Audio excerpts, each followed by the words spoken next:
But before Shravanam and Mananam, even then, even if you study the Shastram systematically with the help of the teacher, that implies that yourself being qualified for this Shravanam and Mananam. That qualification is equally important. As Swamiji used to say, this doing Shravanam and Mananam, etc., is like taking medicine for removing the disease.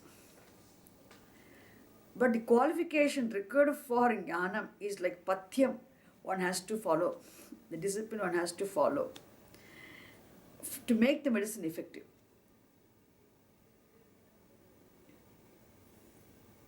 So Shastram definitely says Vairagyam, the dispassion, is a very, very important qualification for the knowledge, for the study to become effective. And that dispassion, and if you ask me how to become dispassionate, isn't it? So the dispassion you can learn, discover. What dispassion means, becoming totally committed to the pursuit of knowledge, to the exclusion of everything else, which means naturally you become disinterested, you grow out of desire for all other pursuits. It's called dispassion. Not that you are forced to hate anything in the world. You have to naturally grow out of desire for other pursuits. Now, because your total interest is only in knowledge. So your passion is only towards knowledge. You naturally become dispassionate towards other things. You are not interested in other things because you know the limitations of everything else. You won't become disinterested in other things unless you know that you cannot get what you want from other things. It's what is called understanding the limitations of all other pursuits. It's like when you go to shop, you're walking to the shop, and in the shop, suppose so many things are sold, and you walk the big shop, you don't even stand. So many things are sold. Don't even stand near any of these stalls. You keep going. Why? You have come for a particular thing. When you went out searching for something, okay, you had a headache and you wanted some medicine, you wanted to go to the pharmacy. So there's so many shops in the malls, and you don't turn your head and see the clothes and then utensils and then other things, furniture, so many shops are there. You go straight to pharmacy. Why? You don't even stand in front of these shops because what you want is not available in these shops. Therefore, you don't have hatred towards furniture or clothes or other utensils or anything. You don't have any hatred. You just don't turn. Nothing draws your attention. Why? Because you are not interested in them. Why? Because what you want is not available there. You go straight. Is it clear? To what you want. This is the same way. What I want is moksha. What I really want is everlasting peace and happiness. That is not in anything else. Nothing in the world can give me what I want. That is so clear. And it is a permanent thing. What I want is permanent peace and permanent happiness. A permanent thing alone can give me permanent happiness. Nothing in the world is permanent. Therefore, this understanding, really helps you. Naturally, you become disinterested in things because nothing in the world can give me what I seek, what I want. You understand the limitations of everything. Nothing in the world can give me what I want. Therefore, you go towards which alone can give you what you want.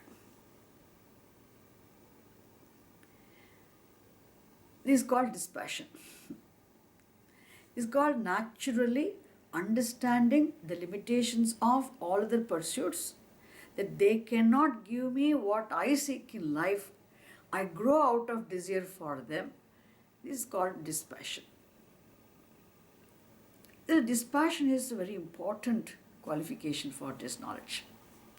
Therefore, you do Shravanam. Along with the Shravanam, you take care of the qualification required for this Jnanam. So, suppose how to become dispassion again, and Shastram says, you have to live a dharma governed life. See, you will not be sharp enough to learn, intelligent enough to learn from your own life's experiences, to know the limitations of everything, and thereby to grow out of desire for them, and to become dispassionate towards them, and to have all passion only for jnanam, is possible only if you live a life of dharma. Otherwise, you won't learn. சேத்துல விழுந்த எருமை மாதிரி திருப்பியும் அதுலேயே உட்காந்துருப்போம். To come out of it, you need to become sharp. And that intellectual sharpness required for understanding the limitations of everything, to grow out of desire for them, one needs to live a life of dharma. And we say actually one needs to be mentally pure and steady. தூய நிலையான மனம் வேண்டும். அந்தఃகரண சுத்திஹி அந்தःகரண நைஷ்சல்யம். தூய மனம் வேண்டும், ஓடாத நிலையான மனம் வேணும். The mind must be pure, relatively pure, and mind must be steady. Steady, it must have the capacity to be focused. The restless, agitated mind, impure mind, is not isn't it? Not qualified for really grasping the teaching. You have to listen to it with all patience, understand, first to receive it, understand it, then retain it. You should not go this through other ears. You should retain it. Only if you retain, you can dwell upon it. Again, you can reflect on it. So which means you must be mentally pure and steady. So, this is the means now. Now you know the value of, only in this context you come to know how important it is to become qualified for knowledge. Once you are desperate for jnanam, okay, how should I get myself equipped? How should I become qualified for jnanam? Let me get myself qualified. Now you know, in the context you know the importance of becoming mentally pure and steady. You understand the necessity of becoming pure and steady. உள்ளத்துமே எனக்கு இப்போ ஏன் வேணும் when you know. Right. No. Once it becomes very clear, you understand. If you were not committed to the pursuit of knowledge, if you do not know the value of knowledge, definitely you will not understand the importance of mental purity and mental steadiness. This is the qualification required for jnanam. Once you have mental purity and mental steadiness, and naturally you discover dispassion. Isn't it?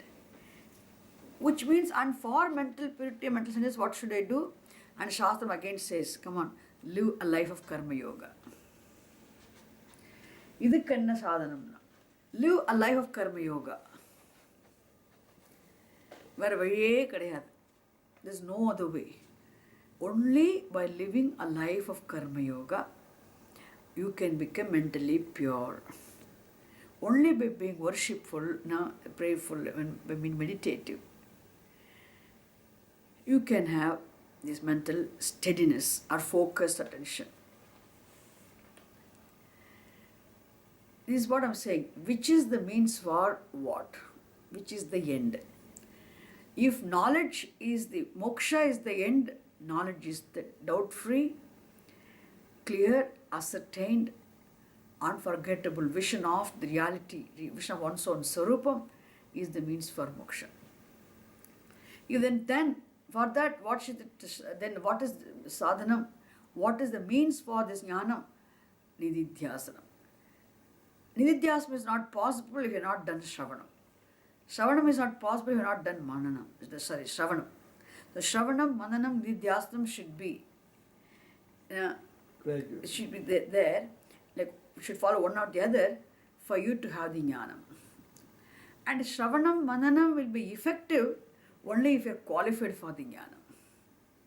Therefore, I should get myself qualified. So, to get myself qualified, what should I do? So now we say, live a life of Karma Yoga. So, living a life of Karma Yoga is the means. So, living a life of Karma Yoga means what? Living a life of Karma Yoga implies having proper attitude towards all your actions,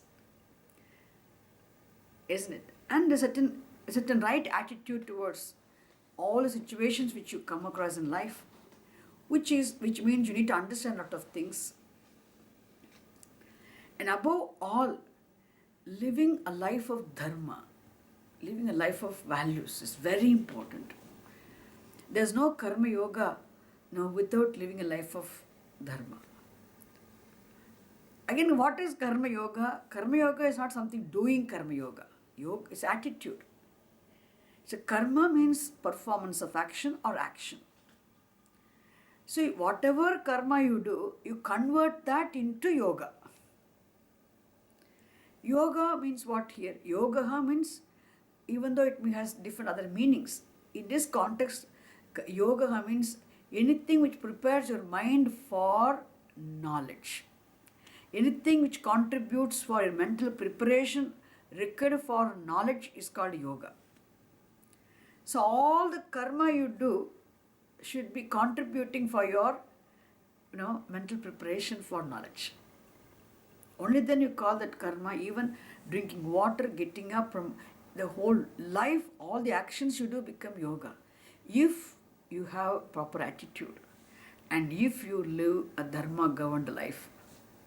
And it is possible only if you have Purushartha Nischaya.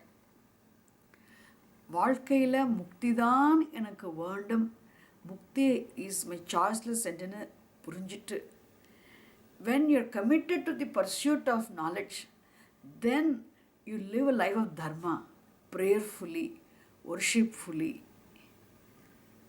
which means you are ethical, you are religious, but still you are spiritual, because you are spiritual.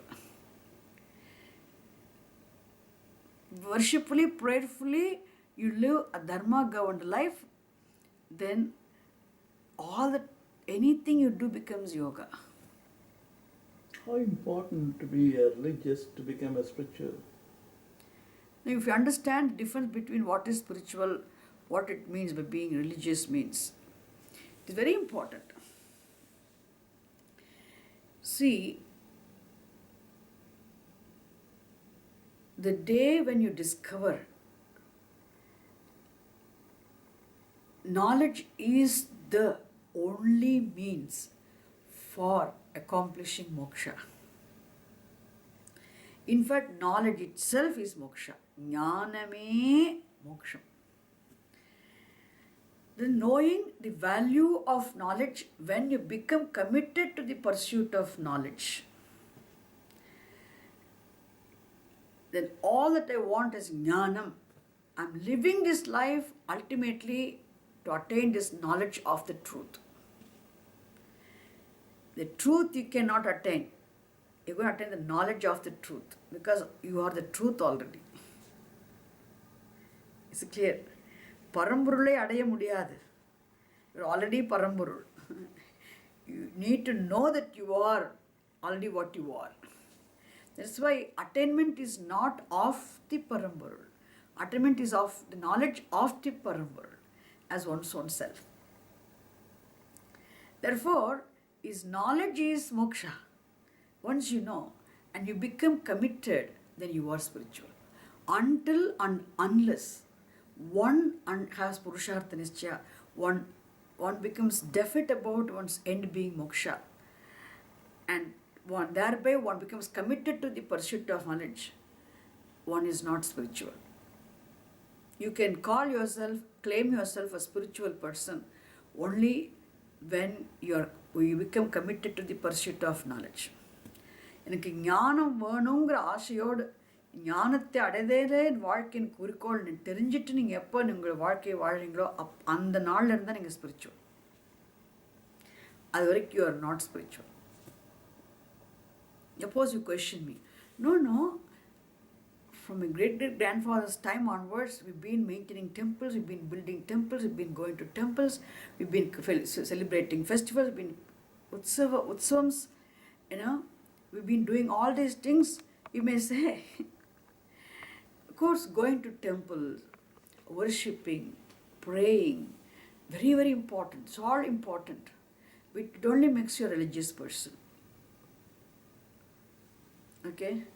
So a person who is religious need not be spiritual. Acha. And the person who is religious need not be ethical also. He may go against dharma, earn money, and he may go to temples, go for a pilgrimage. He goes on a pilgrimage, visits a lot of temples, comes back, but his business is something. We don't know how he earns his money. Means the people religious but not ethical. That creates a Listen, problem. when I finish. So people who are religious need not be ethical, may be ethical, may not be ethical. People who are religious need not be a spiritual also. So now you know who the spiritual person is. பரம்பொருளை தெரிஞ்சுக்கணுங்கிற தீவிர உறுதியான இந்த ஆசை எப்போ ஒரு தாகம் ஒருத்தருக்கு வருதோ அன்னைக்கு தான் spiritual.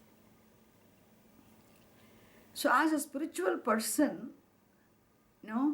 in order to be qualified for knowledge, he lives a life of karma yoga. Isn't it? One cannot live a life of karma yoga unless one becomes committed to the pursuit of knowledge. Why I choose to live a life of karma yoga? Okay, I study Shastram.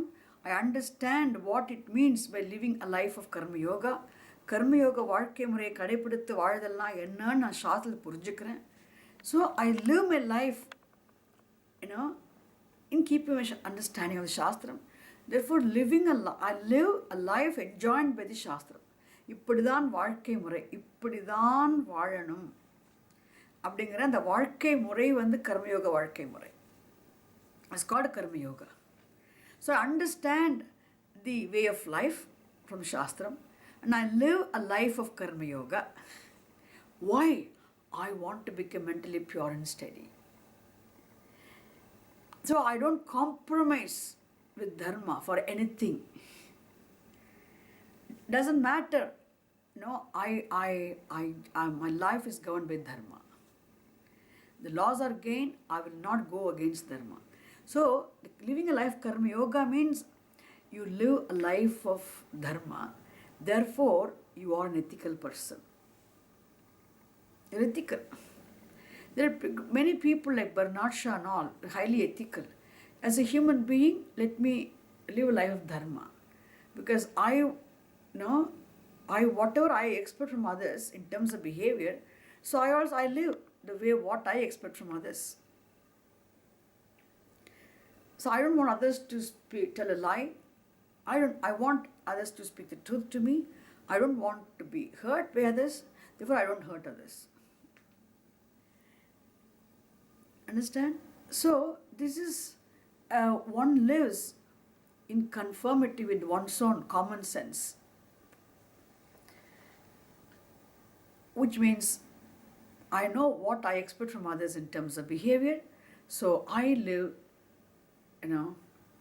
my life in conformity with my knowledge of what I expect from others. Then I'm an ethical person.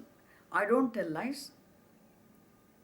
Even if I don't speak all the truths, I don't tell lies. Whatever I speak is the truth. which is useful for me, useful for others. I avoid sometimes unwanted truths, I don't speak out. But I avoid telling lies. I don't cheat others. I don't usurp, grab anything which belongs to others. I try my best not to hurt others physically, orally. I don't hurt others' feelings. I try my best to live life dharma. No, this is a common sense born ethics, isn't it? One knows. There are people who are ethical, highly ethical. It's called living a life of values. Is living a life of dharma. Performing one's actions in conformity with dharma. So, in nowhere they try to transgress the universal values. This is what is being ethical and being righteous. So, there are people who are righteous and ethical, but they're not spiritual. They need not be spiritual.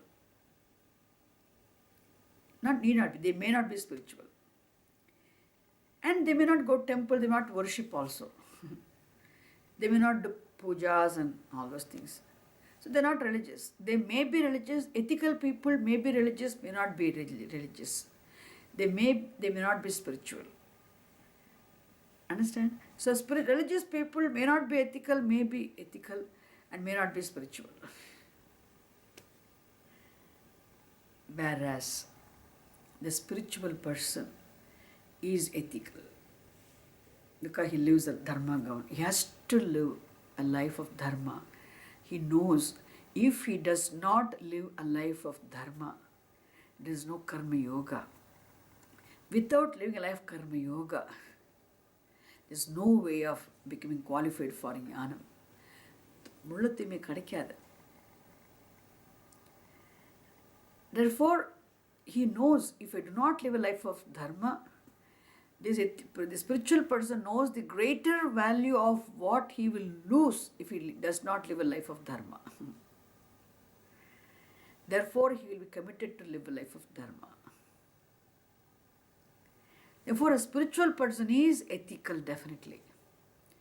And a spiritual person, because he is ethical, and he also understands the concept of Lord. So, in spite of, knowing what is right, knowing what is wrong, in spite of wanting to do the right, avoid the wrong.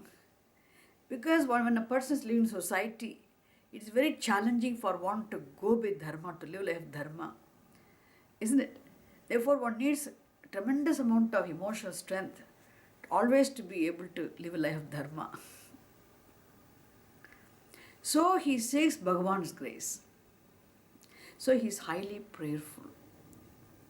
A spiritual person is highly prayerful and he knows what he should pray for.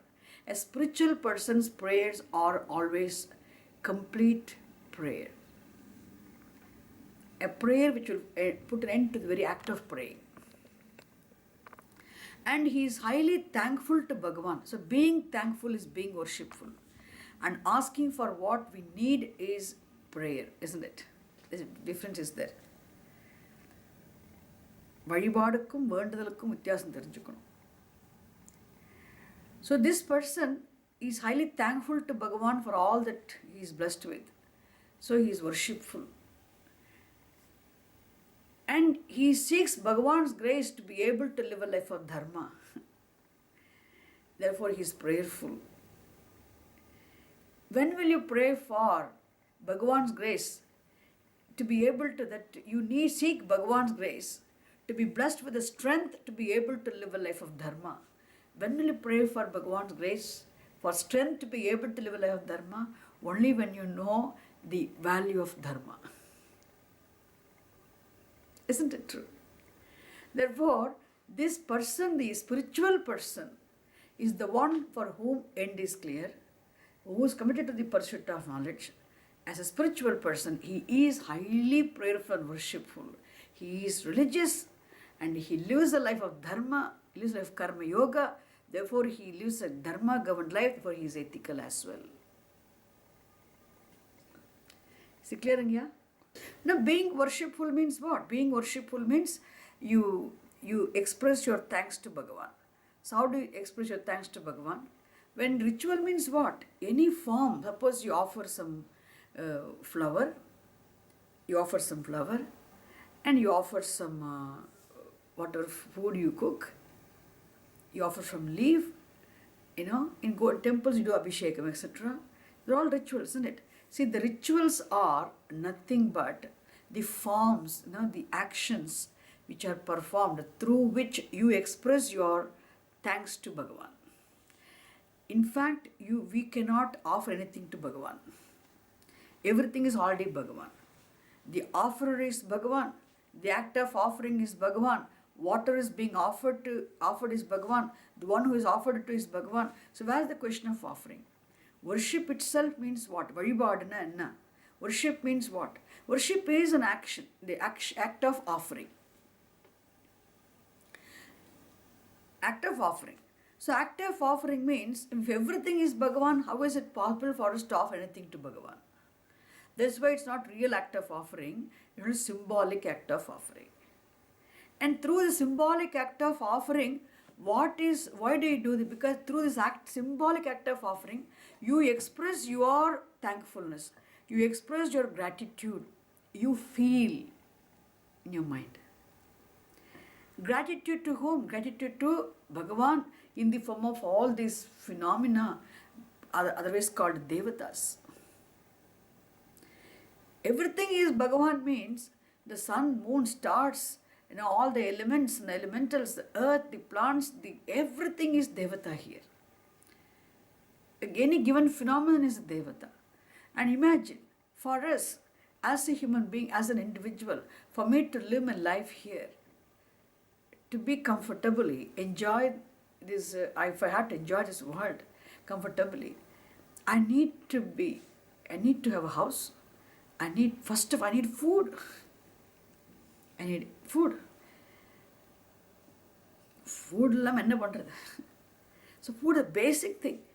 And you cannot create one grain of food by yourself. All, the nature has to bless you with that. So there's a grace of sun. You are the mercy of sun, earth, rains, clouds. I tell you, all this, the whole nature. Even no raw material is created here. We are not creating anything here. All our products are, we got raw materials already available. We only take what is there, you discover what is, and you make use of what is available. Discovering what is science, and making use of what is what? Technology. So you are not creating anything here. Already everything is available. And even the buddhi, the intelligence to discover what is and how to make use of what is given to you. It is not your own creation. Think about it. Once you think, you become very humble. My God, I'm at the mercy of the whole here. Bhagavan. Therefore, what is Bhagavan for us? All this total power, all these powers put together, all these devatas put together is Bhagavan, Ishvara. Therefore, I feel humble, I feel grateful to Bhagavan in the form of devatas. So I express my gratitude to Bhagavan manifest in the form of all these devatas, acknowledging their contribution for my well-being, for me to keep going. Isn't it? This is worship. That's why it's only symbolic. So this person, see, the more you live a life of karma yoga, the more you live dharma governed life, now you become more sensitive and you're worshipful, thankful to. And you're also prayerful. Seek Bhagavan. Understand what prayer is. You understand the efficacy of prayer. You understand prayer is a will-involved action, it's auto-suggestion. And as an action, you know law of action. No action goes without producing a result. Therefore, prayer also as an action is 100% effective, efficacious. Once you know no action ever goes without producing result, means prayer as an action definitely produces result. So this is the, once you understand, you're prayerful also.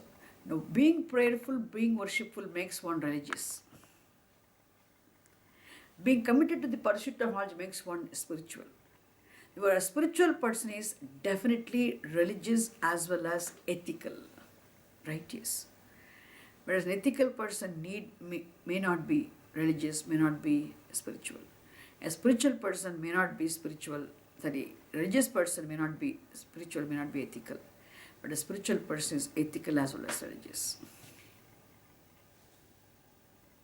Therefore, it's better to become spiritual than you are. Then there's no question of, there won't be quarrels.